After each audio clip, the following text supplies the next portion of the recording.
I know what you're thinking. Those aren't near as cool as Bernie's mittens, Benefield.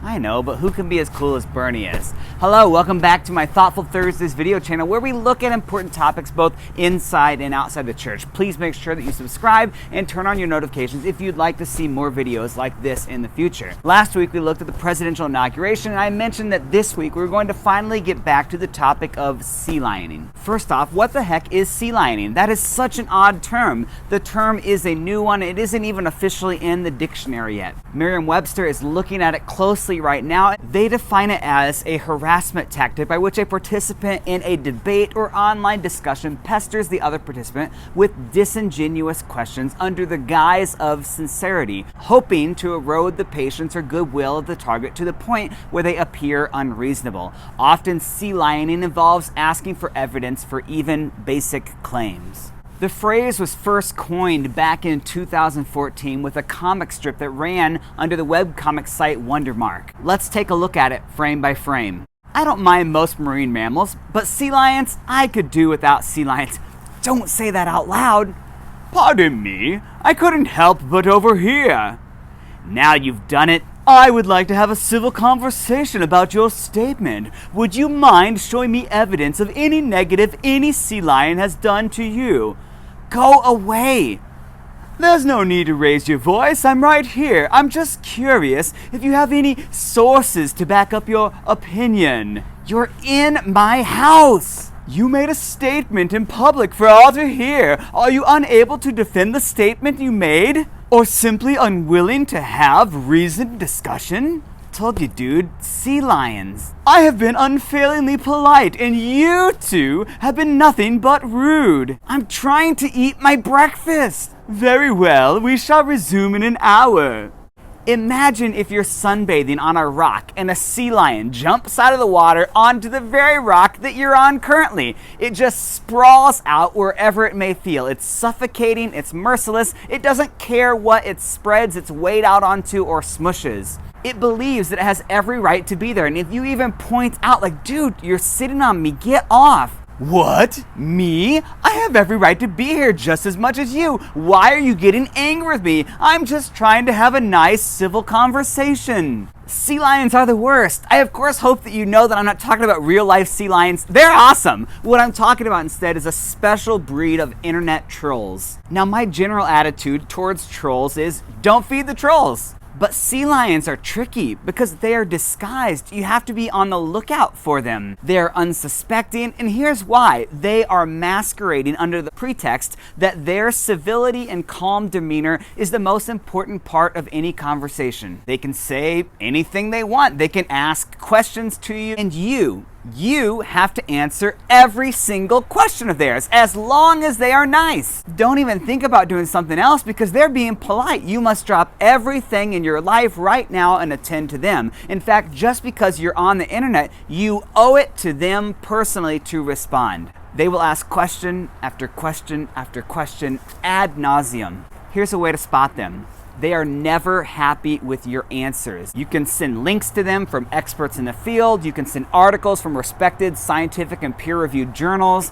They don't trust those journals. They are always skeptical about your sources from well-documented and well-respected experts. Oh no, that source is biased. You can't trust that source. You will be lulled into a cyclical discussion and bombarded by whataboutisms. After you have successfully answered the question that would give you a solid A+ in any college science class, after you've 100% answered their question they just asked you, and then some, you are met with, well, what about this other thing that we haven't even been talking about? Here's the deal, friends, and this is going to sound harsh. It's a trap! Don't fall for it. Sea lions are not out to learn from you. They are not about to change their opinions. They've already done their 15 minutes of research on Parler and they know where they stand on this subject. The entire premise of them asking you questions isn't to learn, it isn't for them to grow. They act civil to get you to talk, but they 100% don't care at all what you're actually saying. They are trying to get a rise out of you. Remember, they are trolls. Don't play into their hand. This is their end game. This is what they want. They want you to get upset and say something. Maybe they want you to cuss. Maybe they want you to tell them off. Maybe they want you to type out in all capital letters, "Leave me alone, you effing jerk face." Here's why they want you to do that. So that they can say, "Wow, here I was just trying to have a civil talk with you. I just wanted to have a nice, polite discussion. And after a few questions, and geez, you go and get all mad on me. Wow, whoa." You see how now, after all that you've done, after all the hours of research you've put into finding the info for their question, the thought that you put into making the words sound just right, the question after question after question after question that you fielded, in one instant, because you raised your voice, because you changed your tone, because you told them to leave you alone, now your entire point is null and void because you got upset. Now they are the poor innocent victims, and you with your cold nature wouldn't have a civil discussion with them in a polite manner. We must not fall for this. This tactic actually works really well on people who don't know any better. And that's the reason I'm trying to get the word out to you. You have acquaintances, you have family members that right now are sea lions. If you felt like this before, remember, it is not your responsibility to do their research for them. Are you an expert in climate change? No, of course you aren't. Do you 100% know without a doubt exactly how radiocarbon dating works and how many years it would take for it to dissipate in a specimen that was roughly 70 million years old?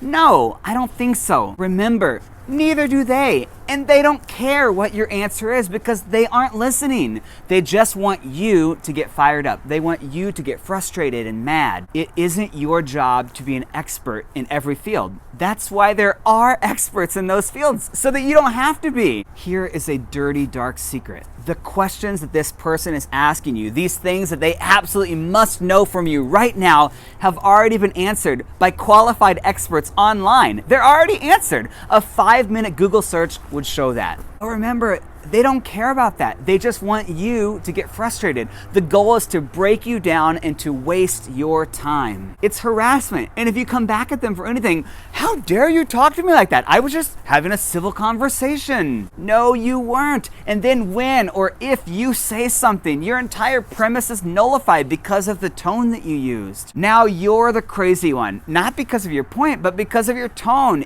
It's gaslighting at its finest. I'm letting you in on a little secret. Sea lions hate when sea lioning is talked about.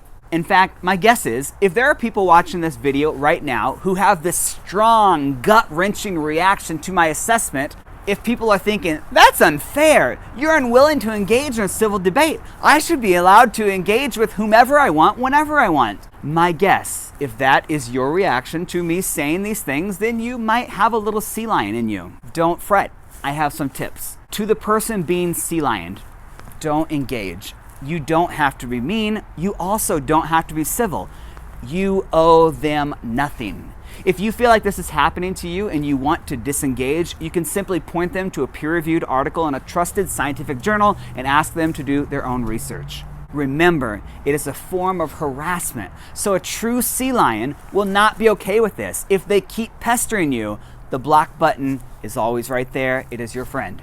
For the sea lions, or for those who insist that they only want a friendly discussion, you are not an expert in the field that you are talking about. Why would you think that? Because you read a book? Because you read an article on Parler? How do I know that you're not an expert? Because if you were, you would not be asking me about the nuclear half-life of carbon. Also, nobody has a right to be in my space. I allow in who I want in.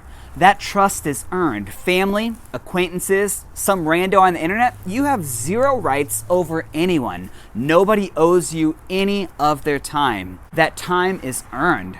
And I can hear like all these entitled people saying stuff out loud right now. "It's my free speech. You're trying to squash my free speech." No, your free speech means the government cannot censor you. It does not entitle you to say anything to me. It does not mean that I or anyone on the internet have to listen to you or be nice to you. And here's a tip for everyone. Only abusers will try and make you feel bad for not engaging in their endless cyclical questions. Please hear that. And I know what some might be thinking, but I want to be able to force my way into people's lives. Do you hear that? That is privilege and abuse all rolled into one. It is a dangerous concoction. I'm all for lively debate. There is a time for that. I'm all about civil discourse. There is a time for that as well. However, you'll know who your people are when or if they counter you. They will do so in a manner that lifts you up, while sea lions counter you to tear you down. Don't feed the trolls, friends. Next week, we're going to be talking about divorce in the Bible. Why did the marble slab ask for divorce? Because it was always taken for granted. We'll see you back here next week, same time, same place.